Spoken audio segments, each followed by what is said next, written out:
जी बिस्मिल्लाहिर्रहमानिर्रहीम। मैं मोहम्मद ज़ुबैर और आप देख रहे हैं मेरा यूट्यूब चैनल और Facebook page. Welcome back to the channel.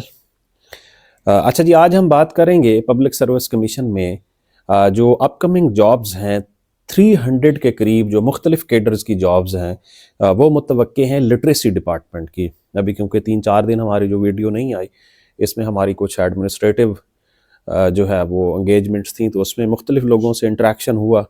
तो अब उस इंटरेक्शन में जो हमारा बेसिक मुद्दा होता है वो हम ये भी पूछते हैं कि जी आपके डिपार्टमेंट में कौन सी कोई नई जॉब्स जो हैं वो आ रही हैं। हाँ, तो लिटरेसी डिपार्टमेंट में क्योंकि इस साल की मेरे ख्याल में जो वन पेपर की बेस पर सबसे ज़्यादा सीट्स मुतवक्के हैं, वो लिटरेसी डिपार्टमेंट की है। तो लिटरेसी डिपार्टमेंट की जो रिक्विजिशन वो तैयार है। एडमिनिस्ट्रेटिव सेक्रेटरी से सिर्फ अप्रूवल उसकी रिक्वायर्ड है, जो कि थर्सडे को सबमिट करवाई जा चुकी है। तकरीबन 300 के करीब सीट्स हैं उसके अंदर, जिनकी अप्रूवल ली जा रही है कि जी इनको हम पब्लिक सर्विस कमीशन को भेजना चाह रहे हैं। तो ये एक बहुत अच्छी खबर है। उसमें मुख्तलिफ कैडर्स की जॉब्स हैं और उनमें से तकरीबन आप में से वो लोग जो जिन्होंने जो भी डिग्री की हुई है, उनके लिए उसके अंदर फिट होने के बड़े कवी इम्कान हैं। तो अभी हम डिस्कस कर लेते हैं। उनमें सबसे पहले जो है वो असिस्टेंट डायरेक्टर की जॉब्स हैं। उसके बाद मटेरियल डेवलपमेंट एक्सपर्ट्स, इनकी कुछ सीट्स होती हैं जो सब्जेक्ट बेस्ड होती हैं, जिसमें इंग्लिश, उर्दू, इस्लामियात, मुताला पाकिस्तान, कंप्यूटर, इस तर्ज की जो सीट्स हैं वो एक्सपेक्टेड हैं कि आएंगी। और इसके अलावा इनकी जो सबसे ज़्यादा जो सीट्स हैं वो है सोशल मोबिलाइज़र की। वो बहुत ज़्यादा तादाद में सीट्स हैं, और उसकी जो क्वालिफ़िकेशन है उसके ऊपर बात करते हैं। एक एक करके डिस्कस कर लेंगे। सबसे पहले असिस्टेंट डायरेक्टर को डिस्कस करते हैं, जो उसके अंदर सीट्स एक्सपेक्टेड हैं। असिस्टेंट डायरेक्टर के लिए 16 ईयर एजुकेशन रिक्वायर्ड होगी इन anthropology, economics, education, public administration, sociology, social work, development studies, finance, business administration, commerce, management sciences, ATC। ये मेरे सामने सर्विस रूल्स खुले हुए हैं। अब ये मुझे नहीं मालूम कि अमेंडेड हैं या इन्हीं की वेबसाइट की जो है उसी से मैंने लिए हैं। तो इसमें जो मेल की एज है वो 35 साल होगी और ख़वातीन की इंक्लूडिंग एज रिलैक्सेशन 38 ईयर्स होगी। इसी तरह जो मटेरियल डेवलपमेंट एक्सपर्ट्स हैं, इनके मुख्तलिफ सब्जेक्ट्स के जो होंगे, उसमें जिस सब्जेक्ट की जो सीट होगी, लाइक अगर इंग्लिश की है तो उसमें आपने मास्टर्स किया होना चाहिए, BS इंग्लिश किया होना चाहिए, चाहे वो लिटरेचर के अंदर हो, लिंग्विस्टिक के अंदर हो। और उसकी भी इनिशियल रिक्रूटमेंट है और इसकी जो एज है वो ज़्यादा होगी। ये तकरीबन 38 ईयर्स तक मेल और 40 जो है 41 ईयर्स तक फ़ीमेल अप्लाई कर सकेंगी। इसी तरह इसकी भी मुख्तलिफ सीट्स हैं डेवलपमेंट, जो इनका मटेरियल डेवलपमेंट एक्सपर्ट्स हैं। मैथ की भी है, कंप्यूटर की भी है, उर्दू की भी, साइंस की भी, इस्लामियात की भी, ये सारी की सारी इसके अंदर आएंगी। तो इसमें मुख्तलिफ चीज़ें मांगी गई हैं। अब हम आ जाते हैं जी सीधा कि अगली जो इनकी सीट्स मुतवक्के हैं वो हैं लिटरेसी कोऑर्डिनेटर BS16। ये 16वें स्केल की जॉब है, और इसकी भी सीट्स अभी मुतवक्के हैं, जिसमें 35 साल तक के मेल और 38 ईयर्स तक फीमेल अप्लाई कर सकेंगी। इसमें BS जो है इन anthropology, social work, sociology, development studies, gender studies, mean जो सोशल साइंसेज के लोग हैं वो इसके ऊपर अप्लाई कर सकेंगे। इसी तरह डिस्ट्रिक्ट लिटरेसी मोबिलाइज़र जो है BS16, इसकी भी कुछ सीट्स मुतवक्के हैं, जो सेम ऊपर वाली जो क्वालिफ़िकेशन है वही सारी की सारी इसके अंदर मांगी जाएगी।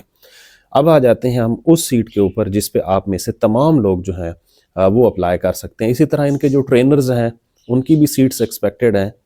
लेकिन आ जाते हैं लिटरेसी मोबिलाइज़र BS14। इसकी सबसे ज़्यादा सीट्स जो हैं उस रिक्विजिशन के अंदर जो प्रिपेयर की जा रही है उसके अंदर मौजूद हैं, और इसमें तमाम आप में से जितने भी लोग हैं वो सारे के सारे इसके ऊपर फिट आ जाएंगे। अच्छा, हमारा वन पेपर का जो न्यू सेशन है वो इंशाल्लाह हमारा मंगल से शुरू होगा, और आप में से अगर कोई बंदा जो हमारे 2 मंथ्स का वो सेशन होगा जिसके अंदर हमारी लाइव डिस्कशंस क्लासेस होती हैं, मॉक टेस्ट भी बहुत सारे होते हैं, उसको अरेंज किया जा रहा है इंशाल्लाह मंगल से। 2 महीने का सेशन है, उसकी 3500 रुपये हमारी फ़ीस होगी। जो नंबर दिया गया है, अगर आप में से कोई बंदा इंटरेस्टेड है 1 पेपर की तैयारी करने के लिए तो वो उस पर रब्ता कर सकते हैं। अच्छा जी, अब हम आ जाते हैं सीधा सीधा किस पे, लिटरेसी मोबिलाइजर्स पे। लिटरेसी मोबिलाइजर BS14 की ये जॉब है। इसमें जो क्वालिफिकेशन मांगी गई है वो जस्ट ग्रेजुएशन होगी। आपने BA BSc या BS किया हुआ होगा किसी भी सब्जेक्ट के अंदर, किसी भी सब्जेक्ट के अंदर अगर आपका होगा ग्रेजुएशन, 14 ईयर एजुकेशन या 16 ईयर एजुकेशन, मीन अगर आपने FA के बाद BS किया हुआ है किसी भी सब्जेक्ट के अंदर, चाहे वो साइंस है, चाहे वो आर्ट्स है, चाहे वो इंजीनियरिंग है, चाहे वो मैथ है, चाहे वो सोशल साइंसेज है, जिस सब्जेक्ट के अंदर भी आपकी ग्रेजुएशन होगी तो आप उसके ऊपर अप्लाई कर सकेंगे। बहुत ज़्यादा तादाद में ये सीट्स हैं, अराउंड 200 प्लस सीट्स जो होंगी वो सीधी सीधी इसी की आ जाएंगी, लिटरेसी मोबिलाइज़र की। अच्छा जी, अब हम आ जाते हैं, इसकी जो एज होगी वो 33 ईयर्स तक मेल अप्लाई कर सकेंगे एज़ पर ये मेरे सामने जो सर्विस रूल्स पड़े हैं इसके मुताबिक। प्रीवियस जो ऐड आया था वो मैं नहीं देख सका कि उसके अंदर क्या रिक्वायरमेंट थी। और 35 ईयर्स तक जो है वो फीमेल अप्लाई कर सकेंगी। अब इसका जो पेपर आता है वो 1 पेपर होगा जनरल नॉलेज का। अब ये जनरल नॉलेज की बेस पर मुझे लगता है किसी एक महकमे के अंदर जो, क्योंकि लेक्चरर की जॉब्स आती हैं या एजुकेटर्स की जॉब्स आती हैं तो उनका स्पेसिफिक सब्जेक्ट होते हैं और उन्हीं का पेपर होता है। ये जनरल नॉलेज की बेस पर 2026 के अंदर मुझे लगता है सबसे ज़्यादा किसी एक महकमे के अंदर आने वाली सीट्स होंगी। सो 1 पेपर के अंदर आप आराम से घर बैठ के तैयारी कर सकते हैं। एक तो हमारे पास्ट पेपर्स की किताब एडवांस वालों की जो है, इम्तियाज़ शाहिद की एक वो सोर्स मौजूद है, एक आप वहाँ से तैयारी कर सकते हैं। साथ में उसमें जो 10 पोर्शंस होते हैं पब्लिक सर्विस कमीशन के इम्तिहान के अंदर, जिसमें उर्दू, इस्लामियात, math, computer, everyday science, geography, current affairs, Pakistan affairs, mean इस तरह के 10 सब्जेक्ट्स मिला के ये एक पूरे का पूरा जो है पेपर बनता है, पैकेज बनता है। अब आप पब्लिक सर्विस कमीशन के इम्तिहान की साइंस को समझें, पास्ट पेपर्स को जब आप पढ़ेंगे तो आपको समझ आ जाएगी कि किस तरह के सवालात आते हैं, उससे मिलते जुलते उसको एक्सप्लोर करें तो मेरे ख्याल में आपके लिए आसानी पैदा हो सकती है। फिर आप इंडिविजुअल जो सब्जेक्ट्स हैं उन पे भी कोई अच्छा सा लिटरेचर पढ़ें, लाइक जैसे कहते हैं कलीद उर्दू, उर्दू के लिए पढ़ें, इस्लामियात के लिए कोई एक किताब पढ़ लें सेपरेट करके, कंप्यूटर, मैथ और इंग्लिश को थोड़ा सा सेपरेट करके तैयार करें। करंट अफेयर्स के लिए रोज़ाना की बुनियाद पर आप उर्दू का अखबार पढ़ना शुरू करें। अंग्रेज़ी तो खैर बहुत अच्छा है अगर आप पढ़ें, नहीं तो उर्दू का भी अखबार पढ़ें तो चल जाएगा।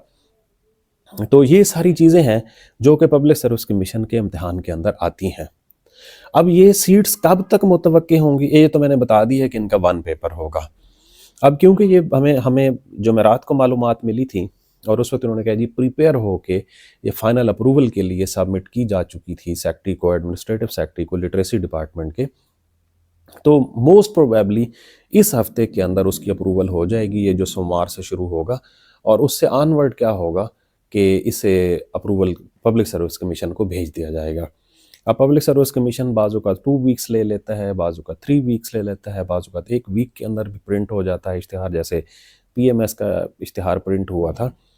तो ये पब्लिक सर्विस कमीशन की एक तो सवाबदीद भी होती है, दूसरा हर जो रिक्विजिशन होती है उसके अंदर मुख्तलिफ कोटाज़ होते हैं, ख़वातीन का कोटा, डिफरेंटली एबल्स पीपल्स का कोटा, माइनॉरिटीज़ का कोटा, उन चीज़ों को भी फिर इंश्योर करवाना होता है।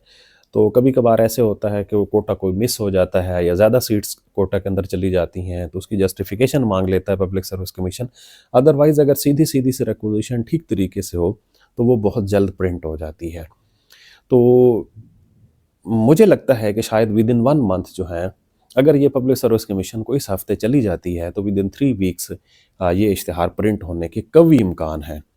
उसकी रीज़न ये है कि अभी ये पब्लिक सर्विस कमीशन का 2026 का कोई इश्तिहार नहीं आया। और इन सीट्स के ऊपर एक मज़े की बात ये होगी कि आप लोगों के एकेडमिक्स नंबर्स भी नहीं होंगे। अब जब एकेडमिक्स नंबर्स नहीं होंगे तो फिर आपका जो रिटन है और फिर आपका इंटरव्यू, इन दोनों के दरमियान आपका कंपटीशन होगा। तो मेरे ख़्याल में ये एक अच्छी अपॉर्चुनिटी है उन लोगों के लिए जो हमेशा एकेडमिक्स नंबर्स का गिला करते हैं, जी एकेडमिक्स नंबर्स की वजह से हमारी रिकमेंडेशन नहीं हो पा रही। तो अब वो भी ख़त्म हो गया है और अल्लाह करे पब्लिक सर्विस कमीशन जो है वो फेडरल पब्लिक सर्विस कमीशन की तर्ज पर ये जो OMR शीट है इसकी जो कार्बन कापी है वो भी प्रोवाइड करना शुरू कर दे।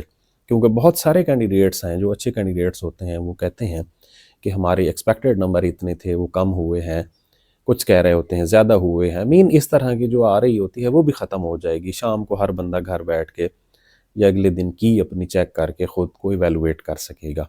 तो इसको भी पब्लिक सर्विस कमीशन को इंश्योर करना चाहिए कि कार्बन कापी दें, ताकि कैंडिडेट्स जो हैं वो इन टाइम अपनी तैयारी जो है वो आगे प्रोग्रेस करें, या इंटरव्यू की तैयारी अगर उन्होंने करनी है तो वो साथ साथ स्टार्ट कर दें। तो ये आज के लिए एक अच्छी अपॉर्चुनिटी की बात थी। तो आप में से वो लोग जो हमारे चैनल पर नए आए हैं वो इस चैनल को सब्सक्राइब कर सकते हैं। इस वीडियो को अपने दोस्तों के साथ बहुत ज़रूर शेयर करें। बहुत शुक्रिया।